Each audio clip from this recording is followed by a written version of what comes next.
ঢালাও মামলায় অসন্তুষ্ট সরকার, জানালেন আইন উপদেষ্টা। অসংখ্য নিরীহ মানুষকে মামলার আসামি করা হচ্ছে, তথ্য আইজিপির। আশুলিয়ায় লাশ পোড়ানোর নতুন ফুটেজ তদন্ত সংস্থার হাতে। প্রতিবেদন 25 মে। নারায়ণগঞ্জে আদালত প্রাঙ্গণে লাঞ্ছিত সাবেক আইনমন্ত্রী আনিসুল হক। কোনো মহামানবকে ক্ষমতায় রাখতে জুলাই বিপ্লব হয়নি, তাদের সমাধান জনগণ মেনে নেবে না, মন্তব্য বিএনপি নেতা আমির খসরু মাহমুদের। কমিশন কোনো সংস্কার চাপিয়ে দেবে না, বললেন আলী রিয়াজ। অন্তর্বর্তী সরকারের অধীনে সংস্কার কার্যক্রম বাস্তবায়নের দাবি গণ অধিকার পরিষদের। হজ ফ্লাইট শুরু হচ্ছে আজ রাতে। প্রথম ফ্লাইটে যাচ্ছেন 398 জন মুসল্লি। হজ পালন সহজ করতে লাব্বাইক নামের অ্যাপ চালু। দেখছিলেন ক্রাউন সিমেন্ট সংবাদ শিরোনাম। আইন উপদেষ্টা ডক্টর আসিফ নজরুল বলেছেন, ঢালাও হত্যা মামলায় সরকার ক্ষুব্ধ। জানান, কিছু কিছু বিরোধে লিগ্যাল এইডের মাধ্যমে নিষ্পত্তি ছাড়া আদালতে মামলা করা যাবে না, এমন আইন করতে যাচ্ছে সরকার। তাতে আদালতে মামলার চাপ 40% কমে আসবে বলে আশা তার। ঢাকা দক্ষিণ সিটির মেয়র পদের গেজেট নিয়ে আইন উপদেষ্টা জানান, নির্বাচন কমিশন স্বাধীন প্রতিষ্ঠান, তারা তা করতেই পারে। আহমেদ সরওয়ারের রিপোর্টে বিস্তারিত। দ্বন্দ্বে কোনো আনন্দ নাই, আপোষ করো ভাই, লিগ্যাল এইড পাশে আছে, কোনো চিন্তা নাই। এই প্রতিপাদ্যে দেশে পালিত হচ্ছে জাতীয় আইনগত সহায়তা দিবস। এ উপলক্ষে রাজধানীর ওসমানী স্মৃতি মিলনায়তনে আয়োজিত অনুষ্ঠানে আইন উপদেষ্টা ডক্টর আসিফ নজরুল বলেন, সরকার কাজ করে যাচ্ছে। আগামী 6 মাসের মধ্যে জাতীয় আইনগত সেবা প্রদানকারী সংস্থাকে এমন পর্যায়ে উন্নীত করা হবে যেখানে 6 মাসে অন্তত 1 লক্ষ মামলা নিষ্পত্তি করা হবে। কিছু কিছু মামলা আছে, যেমন family matters, negotiable instrument act, compoundable criminal offences, ছোট ছোট, খুব ছোট ছোট, তার নামই তো কম্পাউন্ডেবল। প্রথমে যেতে হবে লিগ্যাল এইড অর্গানাইজেশন, ম্যান্ডেটরি ওখানে যেতেই হবে। এই প্রক্রিয়াতে আরো কি কি মামলা নেওয়া যায়? শুধু নেগোশিয়েবল ইনস্ট্রুমেন্ট অ্যাক্ট বা কম্পাউন্ডেবল ক্রিমিনাল অফেন্স বা ফ্যামিলি ম্যাটার্স না, আরো কি কি মামলা নেওয়া যায় সেটা আমরা পরীক্ষা করে দেখছি। আমরা সিপিসির যুগান্তকারী কিছু অ্যামেন্ডমেন্ট করেছি। আপনারা জানেন সিপিসিতে আগে প্লেইন এবং রিটেন স্টেটমেন্ট, এটা আদালতে পড়তে পড়তেই 10-12টা শুনানি লাগতো। এফিডেভিটের মাধ্যমে জমা দেবে যেটা সেটাই, এটা নিয়ে কোনো শুনানি হবে না। আমরা এর আগে অ্যাডজর্নমেন্ট 6 বার নেওয়া যেত, আমরা বলছি 4 বারের বেশি নেওয়া যাবে না। এর আগে মামলায় জেতার পরও এক্সিকিউশনের জন্য আলাদা মামলা করতে হতো, আমরা বলছি আলাদা মামলা লাগবে না, ওই মামলাতে এরকম আরো। এটা কিন্তু আইনটা কিন্তু মানে নীতিগতভাবে পাস হয়েছে, এই আগামী বৃহস্পতিবার এটা চূড়ান্তভাবে পাস হবে। আমরা সিভিল লয়ের পাশাপাশি ক্রিমিনাল লয়ে সিআরপিসিতে ব্যাপক অ্যামেন্ডমেন্ট আনতে যাচ্ছি। 1 মাসের মধ্যে ইনশাআল্লাহ সেটা শেষ হয়ে যাবে। অনুষ্ঠান শেষে ইরেশ জাকেরের বিরুদ্ধে হওয়া মামলা নিয়ে প্রশ্ন করেন সাংবাদিকরা। এ সময় আইন উপদেষ্টা জানান, মামলা করার ব্যাপারে কাউকে বাধা দেওয়া যায় না, তবে কারা মামলা করছে এ বিষয়ে খোঁজ নেওয়ার পরামর্শ দেন তিনি। যে যার মতো মামলা করছে এবং এখানে অনেক হয়রানিমূলক মামলা হচ্ছে, বিদ্বেষমূলক মামলা হচ্ছে, অন্যের জায়গা, জমি দখল, ব্যবসা দখল করার জন্য মামলা হচ্ছে। এগুলো অত্যন্ত আনফরচুনেট, অত্যন্ত পরিতাপের বিষয়। তা আমরা যখন মামলা করে ফেলার পর আমরা পুলিশ প্রশাসনের মাধ্যমে, আদালত প্রশাসনের মাধ্যমে আমরা বিভিন্ন ধরনের প্রতিকার দেওয়ার চেষ্টা করছি। ঢাকা দক্ষিণ সিটি কর্পোরেশনের মেয়র পদে গেজেট নিয়ে প্রশ্নের উত্তর দেন আইন উপদেষ্টা। গেজেট নোটিফিকেশন হবে কিনা এই ব্যাপারে নির্বাচন কমিশন আমাদের কাছে জানতে চেয়েছিল। নির্বাচন কমিশন তো আসলে একটা সাংবিধানিক প্রতিষ্ঠান, তা আমাদের মতামত জানার আসলে প্রয়োজন ছিল না, কারণ ওনারা সাংবিধানিক প্রতিষ্ঠান, ওনারা সাংবিধানিক প্রতিষ্ঠান, ওনাদের সিদ্ধান্ত ওনাদেরই নেওয়ার কথা। নির্বাচন কমিশন আমাদের মতামতের জন্য অপেক্ষা করেন নাই, ওনারা নিজেরা গেজেট নোটিফিকেশন করেছেন।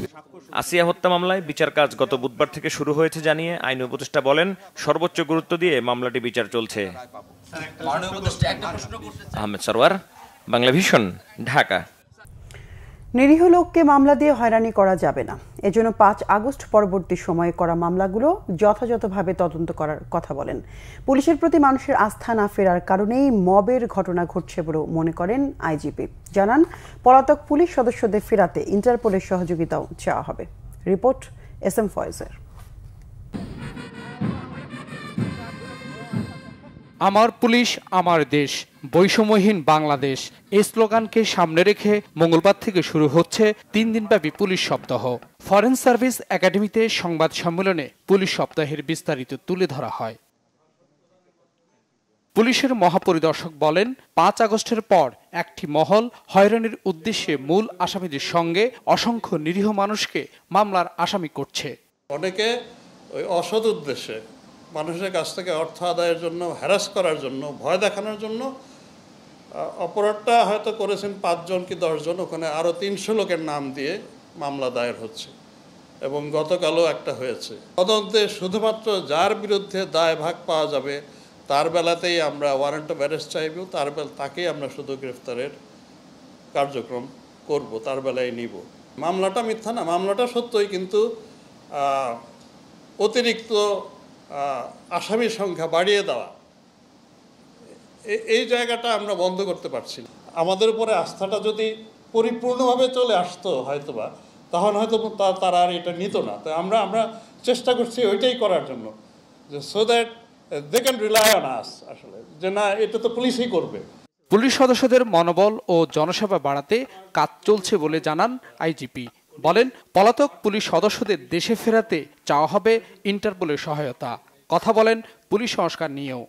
আমরা খুবই আশান্বিত ছিলাম যে পুলিশ সংস্কার কমিশন যেহেতু গঠিত হয়েছে, ওনারা মানে খুব পার্টিনেন্ট, খুব ইম্পর্টেন্ট, জাতীয়ভাবে পুলিশের জন্য জনগুরুত্বপূর্ণ সম্পন্ন কিছু সুপারিশ রাখবেন এবং আমরাও আমাদের কিছু সাজেশন ওনাদের দিয়েছিলাম। এই পরামর্শ ছিল যে পুলিশের কাজের ওই স্বাতন্ত্র্যটা বজায় রাখার জন্য, যাতে করে আমাদেরকে চাপের মুখোমুখি হতে না হয় কর্তৃপক্ষের তরফ থেকে। তো এই জায়গাটায় আমরা এখনও অপেক্ষা করে আছি। দেশে যারা থাকেন তাদেরকে তো আমরা গ্রেফতারের চেষ্টা করি, আর যারা আপনি যাদের কথা বললেন যে বাইরে আছেন পলাতক, তাদের বেলায় আমাদের একটা সুবিধা আছে, আমরা ইন্টারপোলকে রিকোয়েস্ট করতে পারি। দেশে জঙ্গি নেই এমন নিশ্চয়তা কেউ দিতে পারবে না উল্লেখ করে বাহারুল আলম বলেন, যে কোনো ধরনের অপরাধ রুখতে সতর্ক রয়েছে পুলিশ। SM Foyez, Bangla Vision, Dhaka. গণঅভ্যুত্থানের সময় আশুলিয়ায় 6 জনকে হত্যার পর লাশ পোড়ানোর মামলার তদন্ত প্রতিবেদন দাখিলের জন্য 25 মে পর্যন্ত সময় দিয়েছেন আন্তর্জাতিক অপরাধ ট্রাইব্যুনাল। আশুলিয়ায় হত্যাকাণ্ডের নতুন ভিডিও ফুটেজ হাতে এসেছে বলে জানিয়েছে প্রসিকিউশন। এছাড়া জুলাই গণহত্যার ঘটনায় পুলিশের বিরুদ্ধে দায়ের করা মামলার তদন্ত শেষ করতে মামলায় 20 জুলাই পর্যন্ত সময় দিয়েছে ট্রাইব্যুনাল। বিচারপতি গোলাম মর্তুজা মজুমদারের নেতৃত্বাধীন ট্রাইব্যুনাল প্রসিকিউশনের আবেদনের পরিপ্রেক্ষিতে নতুন তারিখ দেন। আশুলিয়ার 6 জনের মরদেহ পোড়ানোর মামলায় ট্রাইব্যুনাল আরেক মাস সময় দিয়েছে। এই প্রসঙ্গে প্রসিকিউটর মিজানুল ইসলাম বলেন, আশুলিয়ায় লাশ পোড়ানোর ঘটনায় নতুন ভিডিও ফুটেজ তাদের হাতে এসেছে। এছাড়া নরসিংদীর মামলায় ছাত্রলীগ নেতা রবিউল ইসলামকে গ্রেফতার দেখিয়ে কারাগারে পাঠানো হয়েছে। গণহত্যার অভিযোগে মানবতা বিরোধী অপরাধের মামলায় সকালে সাবেক IGP Chowdhury Abdullah Al Mamun, national telecommunication monitoring centre এনটিএমসির সাবেক মহাপরিচালক, অবসরপ্রাপ্ত মেজর জেনারেল জিয়াউল আহসান সহ 12 পুলিশ কর্মকর্তাকে ট্রাইব্যুনালে হাজির করা হয়। তাদের বিরুদ্ধে করা মামলায় তদন্ত প্রতিবেদন দিতেও সময় দিয়েছে ট্রাইব্যুনাল। তদন্ত রিপোর্ট দাখিলের শেষ পর্যায়ে আমরা দেখতে পেলাম যে যারাকে পোড়ানো হয়েছে তাদের হত্যার ভিডিওটা আমাদের সামনে আসছে। এই বিষয়ে তদন্ত সমাপ্ত করার জন্য কিছুদিন সময় দরকার, এই জন্য আমরা 1 মাস সময় চেয়েছিলাম। অনারেবল ট্রাইব্যুনাল এটা মঞ্জুর করেছে। বৈষম্য বিরোধী ছাত্র জনতার আন্দোলন চলাকালে নারায়ণগঞ্জের সিদ্ধিরগঞ্জের মাদ্রাসা ছাত্র হত্যা মামলায় সাবেক আইনমন্ত্রী আনিসুল হকের 4 দিনের রিমান্ড মঞ্জুর করেছে আদালত। আদালত প্রাঙ্গণে ক্ষুব্ধ আইনজীবীদের হাতে লাঞ্ছনার শিকার হন সাবেক আইনমন্ত্রী। বিকেলে সিনিয়র জুডিশিয়াল ম্যাজিস্ট্রেট মাইনুদ্দিন কাদিরের আদালতে তাকে হাজির করে 7 দিনের রিমান্ড আবেদন করে তদন্তকারী সংস্থা সিআইডি। শুনানি শেষে আদালত আনিসুল হকের 4 দিনের রিমান্ড মঞ্জুর করেন। এর আগে সকালে কড়া নিরাপত্তায় তাকে ঢাকা কেন্দ্রীয় কারাগার থেকে নারায়ণগঞ্জের আদালতে আনা হয়। শুনানি শেষে আদালত থেকে বের হওয়ার সময় আইনজীবীদের একাংশ আনিসুল হকের উপর চড়াও হন।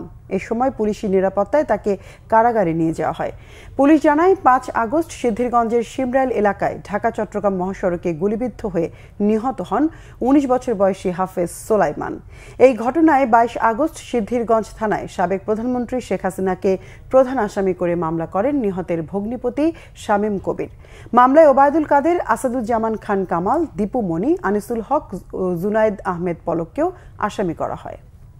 বিএনপির স্থায়ী কমিটির সদস্য আমির খসরু মাহমুদ চৌধুরী বলেছেন, গণতন্ত্রের জন্য জনগণের ভোটাধিকার ফিরিয়ে আনার জন্যই গত 16 বছর আন্দোলন করেছে। বিকেলে গুলশানে চেয়ারপারসনের কার্যালয়ে ন্যাপ ভাসানী আমজনতার দল ও পিপলস পার্টির সাথে বিএনপির লিয়াজু কমিটির বৈঠক শেষে তিনি একথা বলেন। অ্যাডভোকেট আজহারুল ইসলামের নেতৃত্বে ন্যাপের 10 সদস্যের প্রতিনিধি দলের সাথে বিকেল 3টার কিছু পরে বৈঠক করে বিএনপি। এরপর 4টার পরে অবসরপ্রাপ্ত কর্নেল মশিউজ্জামানের নেতৃত্বে 12 সদস্যের প্রতিনিধি দল বৈঠক করে বিএনপির সাথে। 5টার কিছু পরে নাজমা আক্তারের নেতৃত্বে পিপলস পার্টির 8 সদস্যের প্রতিনিধি দল বৈঠকে বসে বিএনপির সাথে। বিএনপির স্থায়ী কমিটির সদস্য ইকবাল হাসান মাহমুদ টুকু ও দলের ভাইস চেয়ারম্যান বরকতুল্লাহ বুলু বৈঠকে উপস্থিত ছিলেন। পরে সাংবাদিকদের এক প্রশ্নের জবাবে আমির খসরু মাহমুদ চৌধুরী বলেন, রাজনৈতিক দলগুলোর সাথে বৈঠকে প্রধান উপদেষ্টা নির্বাচন নিয়ে যে প্রতিশ্রুতি বা বক্তব্য দিয়েছেন তার ব্যত্যয় হবে না বলে আশা তাদের। 16 বছরের যুদ্ধটা ছিল গণতন্ত্রের জন্য, বাংলাদেশে গণতান্ত্রিক অর্ডার ফিরিয়ে আনার জন্য, জনগণের ভোটাধিকার ফিরিয়ে আনার জন্য, জনগণের মালিকানা ফিরিয়ে আনার জন্য। যেই সরকার জনগণের ভোটে নির্বাচিত হবে তারা জনগণের কাছে দায়বদ্ধ থাকবে, জবাবদিহি থাকবে, সেটা যেই সরকারই হোক।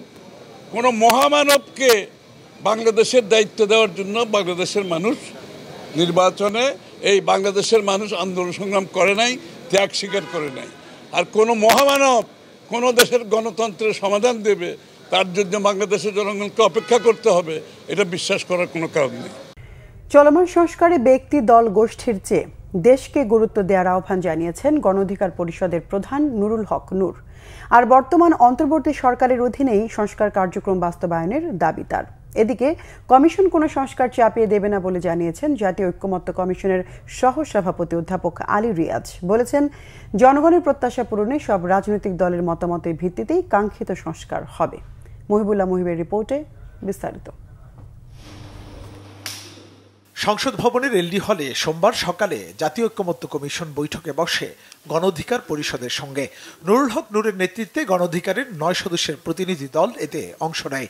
বৈঠকে ঐক্যমত্য কমিশনের সহসভাপতি ডক্টর আলী রিয়াজ বলেন, আলোচনার মাধ্যমে জাতীয় সনদ তৈরি করাই ঐক্যমত্য কমিশনের কাজ। জানান, 39টি রাজনৈতিক দলের পক্ষ থেকে সংস্কার প্রস্তাব এসেছে। 19 দলের সাথে আলোচনা শেষ হয়েছে। 166টি প্রস্তাবের বাইরেও সামগ্রিক বিষয়ে আলোচনা হচ্ছে। আজকের এই আলোচনার মধ্য দিয়ে কেবলমাত্র আলোচনার টেবিলেই সবকিছু শেষ হবে আমরা তো মনে করি না। সকলের প্রচেষ্টা অব্যাহত রাখতে হবে রাজপথে, সকলের প্রচেষ্টা অব্যাহত রাখতে হবে আমাদের চর্চায়, আমাদের ঐক্যে, এবং সকলের সম্মিলিতভাবে একটি জাতীয় সনদ তৈরি করার চেষ্টা করতে হবে। ঐক্যমত্য কমিশনের লক্ষ্য হচ্ছে এই জাতীয় সনদ তৈরি করা, যাতে করে ক্ষমতার বিন্যাসে পরিবর্তন ঘটে, যেন বাংলাদেশ তার সমস্ত সম্ভাবনা নিয়ে জাগ্রত হতে পারে। প্রায় 4.5 ঘন্টা বৈঠক শেষে গণমাধ্যমের সাথে কথা বলেন গণ অধিকার পরিষদের সভাপতি নুরুল হক নূর। জাতির বৃহত্তর স্বার্থে সংস্কার বাস্তবায়নে সর্বোচ্চ ছাড় দেওয়ার কথা বলেন তিনি। জানান, সংস্কার কমিশনের প্রস্তাবের সঙ্গে খুব বেশি দ্বিমত নেই তাদের। একই ব্যক্তি দলীয় প্রধান, সরকার প্রধান এবং সংসদ নেতা হতে পারবে না, এই বিষয়ে আমরা একমত, এবং এটা আমাদের একটা দলীয় পজিশন 2021 সাল থেকে ওই জায়গায় আমরা একমত দিয়েছি, যেই কারণে আর কি ওইটা আনি নাই। আর যেহেতু আপনার সংসদেরই আমরা মেয়াদের কথা বলছি 4 বছর, তো স্বাভাবিকভাবেই প্রধানমন্ত্রীর মেয়াদও 4 বছর। প্রধানমন্ত্রী কোনো ব্যক্তি পরপর 2বারের বেশি প্রধানমন্ত্রী হতে পারবে না, এটা 2021 সাল থেকে আমাদের একটা দলীয় পজিশন। তো সেই দলীয় পজিশন এখন সংস্কার কমিশনে গৃহীত হবে, শুধু এখানে তো আমাদের দ্বিমত করার কোনো প্রশ্ন নেই। পরিষ্কারভাবে বলেছি যে তার জীবদশায় 2বারের বেশি কেউ প্রধানমন্ত্রী হতে পারবে না, এবং 2বার প্রধানমন্ত্রী হওয়ার পরে আবার ওই ব্যক্তি রাষ্ট্রপতি হতে পারবে না, রাষ্ট্রপতি অযোগ্য হবেন, এটা আমরা বলেছি। গত 54 বছরেও রাজনীতিবিদরা দেশের রাষ্ট্রীয় কাঠামোকে স্থায়ী রূপ দিতে পারেনি বলে অভিযোগ করেন গণ অধিকার পরিষদের নেতারা। মুহিবুল্লাহ মুহিব, বাংলা ভিশন, ঢাকা। ক্রিকেট খেলাকে সামনে রেখে দুর্নীতির মাধ্যমে হাজার কোটি টাকা আত্মসাৎ করার অভিযোগ বিসিবির সাবেক সভাপতি নাজমুল হাসান পাপনের বিরুদ্ধে। পাপনের সম্পদের খোঁজ শুরু করেছে দুদক। ক্রিকেট সংশ্লিষ্ট 27 ধরনের নথি তলব করে দুদক চিঠি পাঠিয়েছে বিসিবিতে। রিপোর্ট ফররুক বাবুর। রাজনৈতিক শক্তি ব্যবহার করে 1 যুগ ধরে বাংলাদেশ ক্রিকেট বোর্ডে একক নিয়ন্ত্রণ ছিল নাজমুল হাসান পাপনের। শেখ হাসিনার শাসনের শেষ আমলে যুব ও ক্রীড়ামন্ত্রী হলেও ধরে রেখেছিলেন দেশের ক্রিকেটের নিয়ন্ত্রক সংস্থা বিসিবি সভাপতি পদ। ক্রিকেটকে টাকা বানানোর মেশিন হিসেবে ব্যবহার করেছেন তিনি। তার বিরুদ্ধে হাজার কোটি টাকা লোপাটের অভিযোগ তুলেছে বিসিবি। পাপনের বিরুদ্ধে পূর্বাঞ্চলে স্টেডিয়াম নির্মাণ, বিপিএল এর খরচ, বিদেশি কোচ নিয়োগে খরচ, আইসিসির মেগা আসরে খরচ সহ ২৭ ধরনের নথি তলব করে বিসিবিকে চিঠি দিয়েছে দুর্নীতি দমন কমিশন। এদিকে প্রায় ২৬ কোটি টাকার অবৈধ সম্পদ অর্জন ও প্রায় ২৫০০ কোটি টাকার সন্দেহজনক লেনদেনের অভিযোগে রাজশাহী ৪ আসনের সাবেক এমপি এনামুল হক সহ পরিবারের সদস্যদের বিরুদ্ধে মামলা করেছে দুদক। দুর্নীতি দমন কমিশন আইন ২০০৪, মানি লন্ডারিং প্রতিরোধ আইন ২০১২, দুর্নীতি প্রতিরোধ আইন ১৯৪৭ এবং দণ্ডবিধির ১০৯ ধারায় আরও একটি মামলা রুজুর সিদ্ধান্ত গৃহীত হয়েছে। ভুয়া প্রকল্পের নামে ক্ষুদ্র ঋণের ২০০ কোটি টাকা আত্মসাতের অভিযোগে সাবেক সচিব ও উদ্দীপন পরিচালনা পর্ষদের চেয়ারম্যান মিহির কান্তি মজুমদার সহ ১৫ জনকে আসামি করে ৬টি মামলা করেছে দুদক। ফররুখ বাবু, বাংলা ভিশন, ঢাকা।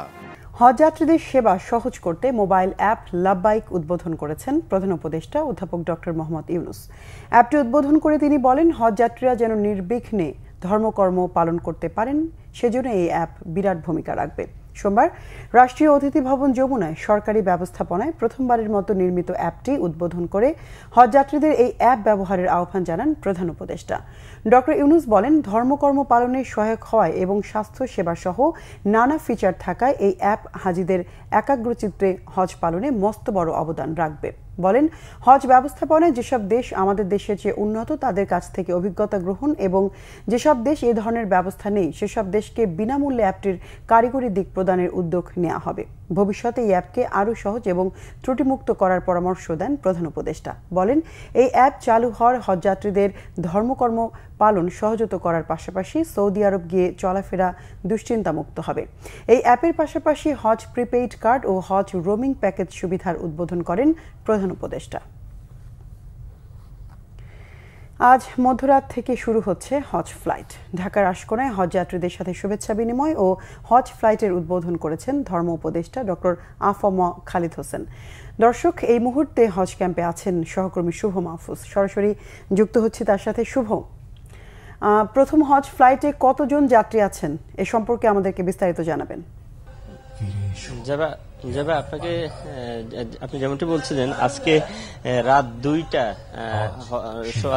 সৌদি এয়ারলাইন্সের মাধ্যমে হজের যে প্রথম ফ্লাইটটি সেটি উদ্বোধন হবে এবং এই প্রথম ফ্লাইটটি পরিচালনা করবে সৌদি এয়ারলাইন্স এবং এই ফ্লাইটে মোট ৩৯৮ জন হাজি যাবেন সৌদি আরবের উদ্দেশ্যে। এরপরে রাত ৩টায় দ্বিতীয় ফ্লাইটটি অনুষ্ঠিত হবে। সেই দ্বিতীয় ফ্লাইটটিতে পরিচালনা করবে বাংলাদেশ বিমান এবং সেই ফ্লাইটটিতে ৪১৯ জন হজযাত্রী বাংলাদেশ থেকে সৌদি আরবের উদ্দেশ্যে যাবেন। আমরা এখানে কিছুক্ষণ আগেই শুরু হয়েছে, 5 থেকে 7 মিনিট আগেই হজ ফ্লাইটের কার্যক্রম উদ্বোধনের যে পর্বটি সেটি শুরু হয়েছে। এখানে ধর্ম উপদেষ্টা রয়েছেন হচ্ছে বেসামরিক বিমান চলাচল উপদেষ্টা বশির আহমদ, উনিও রয়েছেন এবং যারা প্রথম ফ্লাইটে যাবেন সেসব হাজিরা এখানে রয়েছেন। আরেকটা বিষয় জানিয়ে রাখি, এখানে আজকে রাত 2:15 থেকে যে ফ্লাইট শুরু হচ্ছে, আগামীকাল রাত 10:30 পর্যন্ত মোট 10টি ফ্লাইট যাবে। এর মধ্যে 5টি হচ্ছে বিমান বাংলাদেশ এয়ারলাইন্সের এবং বাকি 2টি হচ্ছে সৌদি এয়ারলাইন্সের এবং 3টি হচ্ছে ফ্লাইনার্স এয়ারলাইন্সের। মোট এই 10টি ফ্লাইটে প্রায় 4000-এরও বেশি হজযাত্রী সৌদি আরবে যাবেন। এবার মোট ফ্লাইট হচ্ছে 232টি। এর মধ্যে বিমান বাংলাদেশ এয়ারলাইন্সের পরিচালনা করবেন 118টি ফ্লাইট, আর সৌদি এয়ারলাইন্স পরিচালনা করবে 80টি ফ্লাইট এবং ফ্লাইনার্স এয়ারলাইন্স পরিচালনা করবে 34টি ফ্লাইট। এবছর হজে যেতে নিবন্ধন করেছেন এর মধ্যে 87,100 জন। এর মধ্যে সরকারি ব্যবস্থাপনা হজে যাচ্ছেন 5,200 জন আর বেসরকারি ব্যবস্থাপনায় যাচ্ছেন 81,900 জন। ধর্ম মন্ত্রণালয় জানিয়েছে এর মধ্যে 73% যাত্রীর ভিসা সম্পন্ন হয়েছে। চাঁদ দেখা সাপেক্ষে হয়তো আগামী 5 জুন অনুষ্ঠিত হতে পারে হজের আনুষ্ঠানিকতা। অন্যান্য বারের মতো এবারও সব হজযাত্রী সৌদি আরব অংশের ইমিগ্রেশন হবে হযরত শাহজালাল আন্তর্জাতিক বিমানবন্দরে। আর এই বছর অন্যান্য বছরের ন্যায় এই বছরও প্রায় সৌদি আরব যে 1,27,000-এরও বেশি হাজে যাওয়ার ক্ষেত্রে অনুমতি দিয়েছে, কিন্তু গত বছরের মতো এবারও প্রায় 33% কম নিবন্ধন করেছে। গত বছরও 33% মতোই কম, নির্ধারিত যে কোটা তার থেকে 33% কম হয়েছে। এবারও সেটির ধারাবাহিকতা রয়েছে। মাত্র 87,200 জন যাত্রী নিবন্ধন করেছে। তো মোটামুটি কিছুক্ষণের মধ্যেই আনুষ্ঠানিকভাবে উদ্বোধন করবেন উপদেষ্টা। সেই তথ্য আমরা পরবর্তীতে আপনাকে জানিয়ে দেব। তো যাবে, এই ছিল আমার কাছে। ধন্যবাদ আপনাকে। দর্শক, হজের প্রথম ফ্লাইট সম্পর্কে বিস্তারিত জানালেন সহকর্মী শুভ মাহফুজ। অর্থনীতিতে বেসরকারি খাতের অংশগ্রহণ বাড়াতে আরও বিনিয়োগ করতে চায় এশীয় উন্নয়ন ব্যাংক এডিবি। 2026 সালে বাংলাদেশকে এলডিসি তালিকা থেকে বের করতে সহায়তা করছে এডিবি। রাজধানীতে চীন মৈত্রী সম্মেলন কেন্দ্রে বিজনেস অপরচুনিটি সেমিনারে এ তথ্য জানায় দাতা সংস্থাটি। এ সময় এডিবির আবাসিক প্রতিনিধি হুয়ে ইউন জিয়ং জানান, এই মুহূর্তে বাংলাদেশ সংস্থাটির $12 বিলিয়ন 52টি প্রকল্প চলমান। পাইপলাইনে আছে আরও $2.5 বিলিয়ন। তিনি আরও জানান, সময়োপযোগী ক্রয় নিশ্চিত করা খুব জরুরি। এতে যে কোনো প্রকল্পে অর্থের ব্যবহার ও বাস্তবায়নের গতি বাড়বে। একই সাথে এডিবির বিভিন্ন সহযোগী প্রতিষ্ঠানেরও দক্ষতা বাড়াতে হবে। স্বল্পোন্নত দেশের তালিকা থেকে বের হলেই বাংলাদেশে বিনিয়োগের পরিধি বাড়বে। সেই চাপ সামাল দিতে যথাযথ ক্রয় আইন ও কর্মীদের দক্ষতা দরকার বলে মনে করেন এডিবির আবাসিক প্রতিনিধি। Our engagement with Bangladesh, one of its central focuses is to accelerate private sector growth. Our primary objective is to facilitate Bangladesh's seamless graduation from LDC status by providing robust financing, advisory services, capacity building, and knowledge-based solutions, all aimed at strengthening the investment climate. সংস্কৃতি উপদেষ্টা মোস্তফা সরোয়ার ফারুকী বলেছেন, অভিনেতা ইরেশ জাকেরের বিরুদ্ধে জুলাই অভ্যুত্থানের হত্যা মামলা সরকার করেনি। সুষ্ঠু তদন্ত করে পরবর্তী ব্যবস্থা নেওয়া হবে। কান চলচ্চিত্র উৎসবে বাংলাদেশের আলী প্রদর্শনের সুযোগ পাওয়া নিয়ে সচিবালয়ে আয়োজিত সংবাদ সম্মেলনে তিনি কথা বলেন। উপদেষ্টা জানান, জুলাই অভ্যুত্থানে ফ্যাসিবাদের বিপক্ষে ছিলেন ইরেশ জাকের। সরকার নয়, একজন ব্যক্তি মামলা করেছেন জানিয়ে বলেন, সব জাতিগোষ্ঠীর অংশগ্রহণে এবার যেভাবে পহেলা বৈশাখ উদযাপন হয়েছে তা বর্ণনাতীত। মঙ্গল শোভাযাত্রার নাম পরিবর্তন করে আনন্দ শোভাযাত্রা করার ফলে স্বীকৃতি ধরে রাখতে প্রয়োজনে আবারও ইউনেস্কোর কাছে আবেদন করবে ঢাকা বিশ্ববিদ্যালয়। ফ্যাসিবাদ সম্পর্কে উপদেষ্টা বলেন, 1400 মানুষকে হত্যাকারীদের বিচার প্রক্রিয়া শেষ না হওয়া পর্যন্ত তাদের পুনর্বাসন নিয়ে কোনো কথা না বলাই ভালো। জুলাইয়ের আন্দোলনে উনি জড়িত ছিলেন, ফলে এটা ডিপলি ট্রাবলিং অ্যান্ড ডিপলি ডিস্টার্বিং। কিন্তু আবার বলছি, এটা মামলা করেছে একজন লোক, এটা রাষ্ট্রের পক্ষের মামলা না, সরকারের দেয়া মামলাও না। যে কোনো, এখন আপনি দেখেন, মামলা করার, এখন আমরা স্বাধীনতা পেয়েছি, মামলা করার স্বাধীনতা আছে, সবাই সেই স্বাধীনতা কেউ কেউ অপব্যবহার করছে। আমি বিশ্বাস করি পুলিশ এটা সঠিক তদন্ত করবে এবং তদন্ত করে যেটা সত্য সেটার পক্ষে থাকবে এবং যেটা মিথ্যা সেটাকে বাতিল করে দেবে। জাতীয়তাবাদী ছাত্রদল, যুবদল ও স্বেচ্ছাসেবক দল যৌথভাবে তারুণ্যের ভবিষ্যৎ ভাবনা, ভবিষ্যৎ বাংলাদেশ শীর্ষক সেমিনার ও তারুণ্য সমাবেশ করবে দেশের 10টি সাংগঠনিক বিভাগকে 4টি বৃহত্তর বিভাগে ভাগ করে।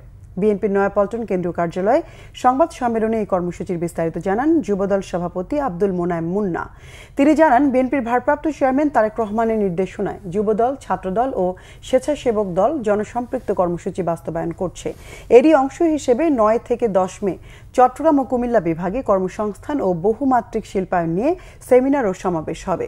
দ্বিতীয় দফায় 16 থেকে 17 মে খুলনা ও বরিশাল বিভাগে শিক্ষা, স্বাস্থ্য ও মৌলিক অধিকার নিয়ে সেমিনার ও সমাবেশ হবে। তৃতীয় দফায় 23 থেকে 24 মে রাজশাহী ও রংপুর বিভাগে কৃষি উন্নয়ন, পরিবেশ রক্ষা ও নাগরিক সমস্যা নিয়ে সেমিনার ও সমাবেশ হবে। সর্বশেষ চতুর্থ দফায় 27 থেকে 28 মে ঢাকা, ফরিদপুর, সিলেট ও ময়মনসিংহ বিভাগে যৌথভাবে তারুণ্যের রাজনৈতিক ভাবনা ও অর্থনৈতিক মুক্তি বিষয়ক সেমিনার ও সমাবেশ হবে। সিদ্ধান্তের কারণে কিন্তু আমরা 5ই আগস্টের পর থেকে আমরা সামাজিকভাবে রাজপথে থাকার পাশাপাশি কিন্তু প্রত্যেকটি এরিয়াতে আমরা পাহারা দিয়েছি, মন্দিরে পাহারা দিয়েছি, মানুষের প্রবলেমে কিন্তু আমরা এগিয়ে গিয়েছি। আমরা পুলিশ স্টেশনের মধ্যে, আমি নিজেও, আমাদের প্রত্যেকেই এখানে যারা সিনিয়র নেতৃবৃন্দ, শীর্ষস্থানীয় নেতারা কিন্তু আমরা গিয়েছি থানা পুলিশ স্টেশনগুলোতে, তাদেরকে আমরা সহযোগিতা করেছি। তারা এখনও পর্যন্ত বাংলাদেশের পুলিশ, আমি মনে করি, স্টেবল মেন্টালিটি তারা ফিরতে পারে নাই। সো দ্যাট এখানে কিছু কিছু ঘটনা কিন্তু ঘটছে, আমরা কিন্তু অস্বীকার করছি না। আওয়ামী লীগ যেমন ডিনায়াল পদ্ধতিতে ছিল, আমরা কিন্তু ডিনাই করছি না, আমরা স্বীকার করছি, দায়িত্ব নিচ্ছি, বহিষ্কার করছি, কারো বিরুদ্ধে মামলা করছি, অ্যারেস্ট করাচ্ছি। শেয়ারবাজারের দুরবস্থার জন্য বিগত সরকারের ব্যর্থতা, অর্থ পাচার এবং অপরিকল্পিত মার্জিন ঋণকে দায়ী করেছে পুঁজিবাজার সংস্কার টাস্কফোর্স। বিকেলে বিএসইসি কার্যালয়ে সংবাদ সম্মেলনে এই তথ্য জানান টাস্কফোর্সের সদস্যরা। মার্জিন ঋণ নীতিমালা সংস্কারের প্রস্তাবে টাস্কফোর্সের সদস্য এএফএম নেসারউদ্দিন জানান, মার্জিন ঋণের জন্য পুঁজিবাজারের কমপক্ষে 10 লাখ টাকার বিনিয়োগ থাকতে হবে। ঋণ পেতে নিয়মিত আয়ের উৎস থাকার বাধ্যবাধকতাও জুড়ে দেন তিনি। জানান, পুঁজিবাজারে বিনিয়োগের 6 মাসের মধ্যে মার্জিন ঋণ পাওয়া যাবে না। মিউচুয়াল ফান্ড ও কোম্পানির হিসেবে মার্জিন ঋণ না দেওয়ার সুপারিশ তাদের। এক প্রশ্নের জবাবে টাস্কফোর্সের আরেক সদস্য অধ্যাপক আলামিন বলেন, বাজারের এখনকার পরিস্থিতির সাথে টাস্কফোর্সের সম্পৃক্ততা নেই। সরকার ও বিএসইসির অযাচিত হস্তক্ষেপ এবং 15 বছরে অর্থ পাচারের কারণে পুঁজিবাজার দিন দিন খারাপ হয়েছে বলে জানান টাস্কফোর্সের সদস্যরা। বাজার থেকে বের করে দিয়ে কোনো প্রতিষ্ঠানকে সাপোর্ট দেওয়া, কারণ majority one of the reason হচ্ছে মার্জিন লোন। অনেক রিজন আছে, আনপ্ল্যান ওয়েট আপনি 1:4-5 দিয়ে রাখছেন মার্জিন, এবং এগুলো তো টপ ম্যানেজমেন্টের সাথে যোগাযোগ ছাড়া এগুলো হয় নাই। আমরা যে জায়গাগুলো করেছি অনেক তিক্ত অভিজ্ঞতা থেকেই এতদিনে বাজারে যেগুলো হয়েছে, আমরা যদিও 15 বছরের যাবতীয় অনিয়মকে একসাথে নিয়ম চাই, এটা আসলে চাইতেই পারি, বাস্তবতা অনেক কঠিন। তো সেই জায়গাগুলোতে আমরা এমন কিছু চাচ্ছি না নতুন করে এই ধরনের কোনো পরিস্থিতি আগামী 15 বছর পর আবার তৈরি হোক। সারা বিশ্বে কর্মক্ষেত্রে দুর্ঘটনা বা রোগে প্রতি 15 সেকেন্ডে একজন শ্রমিক মারা যান। শ্রমিকদের এমন মৃত্যুর কারণে বড় ধরনের ক্ষতির মুখে পড়ছে অর্থনীতি। বছরে বৈশ্বিক জিডিপি হারাতে হচ্ছে 4%। আন্তর্জাতিক শ্রম সংস্থা আইএলওর এক প্রতিবেদনে এমন তথ্য উঠে এসেছে। রাজধানীর একটি হোটেলে আয়োজিত জাতীয় পেশাগত স্বাস্থ্য ও সেফটি কনফারেন্সে তথ্য তুলে ধরা হয়। বাংলাদেশের চিত্র তুলে ধরে জানানো হয়, 2023 সালে কর্মক্ষেত্রে 1432 জন শ্রমিকের প্রাণহানি ঘটে, আহত হন 502 জন। অনানুষ্ঠানিক খাতে দুর্ঘটনায় মৃত্যু হয় 1103 জনেরও বেশি। সবচেয়ে বেশি 637 জন মারা যান পরিবহন খাতে। এছাড়া নির্মাণ খাতে 149 জন এবং দৈনিক মজুরি ভিত্তিক খাতে 220 জন শ্রমিকের মৃত্যু হয়। শ্রম উপদেষ্টা এম শওকত হোসেন বলেন, শ্রম মন্ত্রণালয়ের একার পক্ষে শ্রমিকের নিরাপত্তার ইস্যুতে কাজ করা সম্ভব নয়, কারণ যে কোনো ইনফরমাল সেক্টর শ্রম মন্ত্রণালয়ের আওতায় নেই। দীর্ঘ 22 বছর ধরে বন্ধ থাকা বরেন্দ্র রাজশাহী টেক্সটাইল মিল চালু করছে প্রাণ আরএফএল।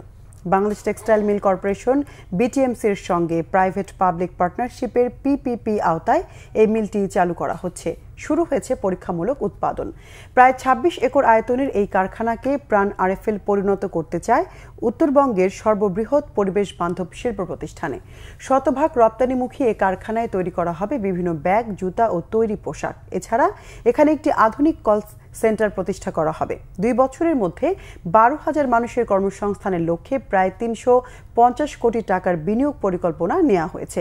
মিলটি চালু উপলক্ষে রাজশাহীর একটি হোটেলে মিট দ্য প্রেস অনুষ্ঠানে এসব কথা বলেন প্রাণ আরএফএল গ্রুপের বিপণন পরিচালক কামরুজ্জামান কামাল।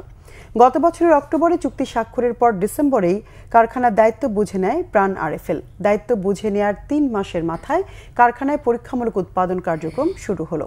আগামী 2 বছরের মধ্যে কারখানাটি পুরোদমে চালু হবে।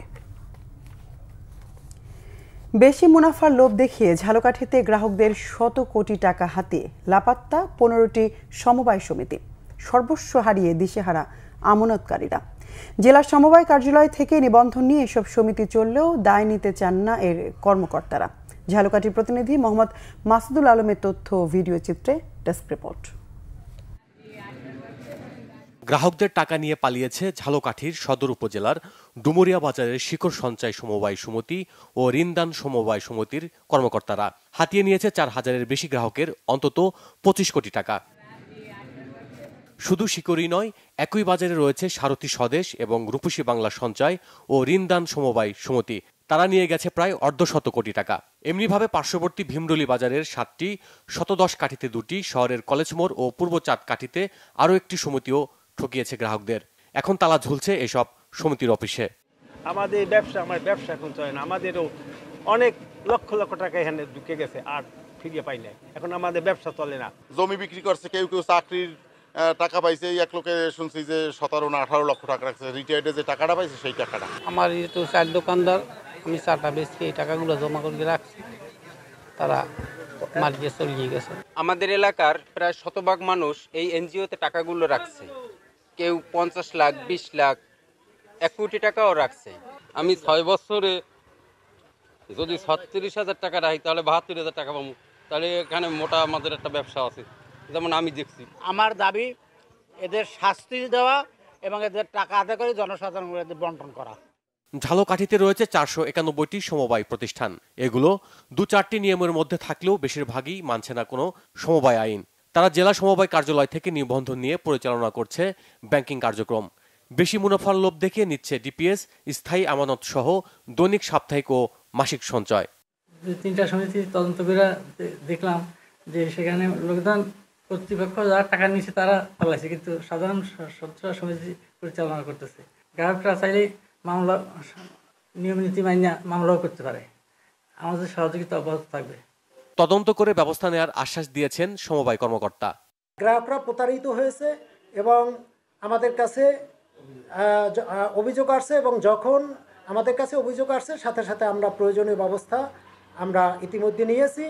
সঞ্চয় কেড়ে নেওয়া প্রতিষ্ঠানগুলোর বিরুদ্ধে কঠোর ব্যবস্থা চায় ভুক্তভোগীরা। Bangla vision news desk. সংবাদ শেষ করব ক্রাউন সিমেন্ট শিরোনামগুলো আরেকবার জানি। ঢালাও মামলায় অসন্তুষ্ট সরকার, জানালেন আইন উপদেষ্টা। অসংখ্য নিরীহ মানুষকে মামলার আসামি করা হচ্ছে, তথ্য আইজিপির। আশুলিয়ায় লাশ পোড়ানোর নতুন ফুটেজ তদন্ত সংস্থার হাতে। প্রতিবেদন 25 মে। নারায়ণগঞ্জে আদালত প্রাঙ্গণে লাঞ্ছিত সাবেক আইনমন্ত্রী আনিসুল হক। কোনো মহামানবকে ক্ষমতায় রাখতে জুলাই বিপ্লব হয়নি, তাদের সমাধান জনগণ মেনে নেবে না, মন্তব্য বিএনপি নেতা আমির খসরু মাহমুদের। কমিশন কোনো সংস্কার চাপিয়ে দেবে না, বললেন আলী রিয়াজ। অন্তর্বর্তী সরকারের অধীনে সংস্কার কার্যক্রম বাস্তবায়নের দাবি গণ অধিকার পরিষদের। হজ ফ্লাইট শুরু হচ্ছে আজ রাতে। প্রথম ফ্লাইটে যাচ্ছেন 398 জন মুসল্লি। হজ পালন সহজ করতে লাব্বাইক নামের অ্যাপ চালু। দর্শক, এই ছিল এখনকার মতো। পরের সংবাদ রাত 10:30টায়। এর আগে 9টায় রয়েছে নিউজ 20, দেখার আমন্ত্রণ রইল। এছাড়া বাংলাভিশন সংবাদ ও সংবাদ সংশ্লিষ্ট অনুষ্ঠান দেখতে ভিজিট করুন www.bvnews24.com ও facebook.com/banglavishnnews এবং সাবস্ক্রাইব করুন youtube.com/banglavishnnews। এতক্ষণ সঙ্গে থাকায় ধন্যবাদ সবাই।